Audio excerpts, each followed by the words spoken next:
So pag-usapan natin yung mga commercial dati sa TV na nagbigay sa akin ng takot nung bata pa ako. Itong mga commercial na to ay wala naman talagang intent para magbigay ng takot, pero hindi ko alam kung bakit every time na pinapalabas ito sa TV, nagtatatakbo talaga ako palayo. So meron akong dalawang entry dito.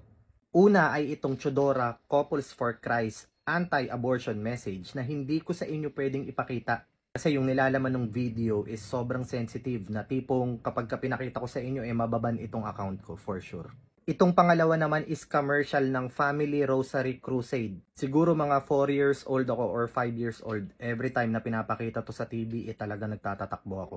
I-comment nyo sa ibaba kung ano yung commercial na kinatatakutan nyo dati. I ask every family, please pray the rosary. The family that prays together stays together.